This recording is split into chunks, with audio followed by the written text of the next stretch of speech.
ఈ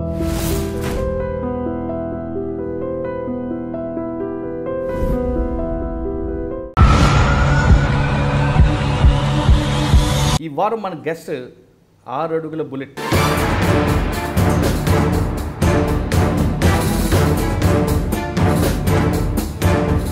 మీ గురించి నాకు దాదాపు ఒక 15-20 సంవత్సరాల నుంచి మిమ్మల్ని నేను చాలా క్లోజ్గా అబ్జర్వ్ చేస్తున్నాను. అంటే మీ చేతుల్లో కౌన్సిలింగ్ తిన్న వాళ్ళు చాలామంది మీ గురించి చెప్పారు. ఏ శ్రేణు, బి శ్రేణు. అనంతపురం జిల్లాలో మారుమోగిపోయిన 2 ఎస్ఎల్ పేరు. ఓల్డ్ టౌన్లో గోల్డ్ షాప్స్ ఉన్నాయి సార్, గోల్డ్ షాప్స్. ఆ గోల్డ్ షాప్స్ దగ్గర కూడా మామూలు వసూలు వేసేవాళ్ళు రౌడీస్.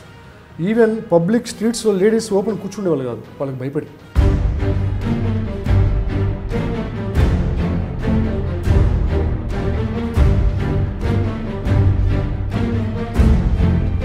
అటువంటిప్పుడు మేము అంతకంటే హార్స్గా బిహేవ్ చేయాల్సి వచ్చింది అంతే. అంతేగాని ఎవరి మీద ఉద్దేశం కాదు, పబ్లిక్ మంచి చేయాలనే ఉద్దేశం అంతే.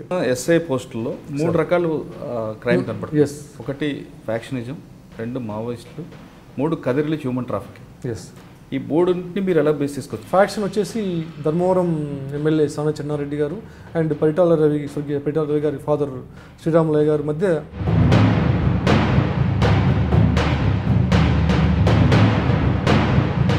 వాళ్ళ దగ్గర మొత్తం లేక్ మిషన్, తర్వాత ప్రింటింగ్ అన్ని, క్యాలిబర్ కంపెనీ నేమ్ మొత్తం ఉంటాయి సార్. మేము షాక్ అయ్యాం. దాదాపు 35 పేపర్స్ రికవర్ చేశాం సార్. కానీ అప్పుడు అనంతపురం ఏరియాలో బాగా ఫ్యాక్షనిజం 3 వర్గాల మధ్య జరిగింది. సూరి, రవి, ఇటు జేసీ దివాకర్.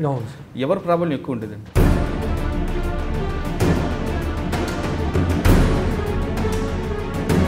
ఒక కౌన్సిలర్ని చంపారు, అశ్వత్థ నారాయణ అని చెప్పేసి. దాంట్లో ముద్దాయి. దాని తర్వాత ఇంకొక అతను చంపారు, ఒక 30,000 కాంటాక్ట్ మర్డర్. తర్వాత 2 కేసులు నేనే పట్టుకున్నాను, నేనే రిమాండ్ పంపించాను. మీరు ఫ్యాక్షనిజం మనం కంటిన్యూ అవుతున్నాం. ఏదో ఫ్యాక్షనిజం ఉన్నప్పుడు రవి మీద మర్డర్ కూడా జరిగింది.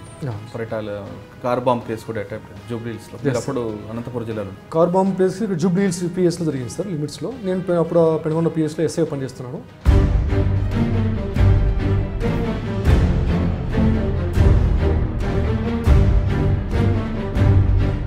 మీరున్న టైంలోనే పరిటాల రవి మర్డర్ జరగడం, దాని తర్వాత జరిగిన వైలెన్స్,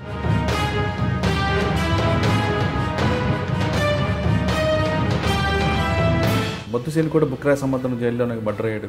అవును సార్. ఇంకప్పుడు అసలు సిచ్యువేషన్ లేదు. నైట్ నాకు చెప్పారు ఇట్లా అయింది, ఇమ్మీడియట్గా హాస్పిటల్కి వచ్చేసాయని చెప్పేసి, గొడవ జరగవచ్చు అని చెప్పేసి.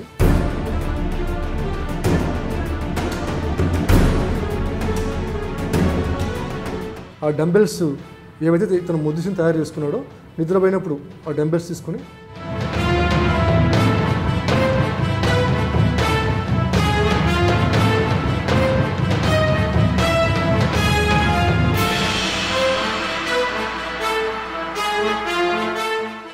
నేను మీ ఆర్ల శ్రీనివాసులు, ఎంఏబిడి, ప్రస్తుతం అనంతపురం పోలీస్ ట్రైనింగ్ కళాశాలలో డిఎస్పీగా పనిచేస్తున్నాను. ఇప్పటి వరకు నేను ఐ డ్రీమ్ మురళీధర్ గారితో పర్సనల్గా ఆయన చేసిన ఇంటర్వ్యూలో నా లైఫ్ సంబంధించిన బాల్యము, విద్యాభ్యాసము, పోలీస్ ఉద్యోగంలోకి ఎలా వచ్చాను, ఉద్యోగంలో ఏవి ఇంపార్టెంట్ ఇన్సిడెంట్స్ ఏంటి, ఇంపార్టెంట్ కేసెస్ ఏంటి, ఎలా ఉండాలి అనే నాకు సంబంధించిన కొన్ని విషయాలు, నాకు తెలిసిన విషయాలు చెప్పగలిగేందుకు చాలా సంతోషంగా ఫీల్ అవుతున్నాను.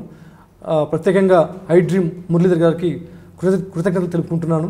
అంతేకాకుండా నేను మురళీధర్ గారి ఇంటర్వ్యూలో చెప్పిన విషయాలు మీకు నచ్చినట్లయితే please share I dream. Thank you very much.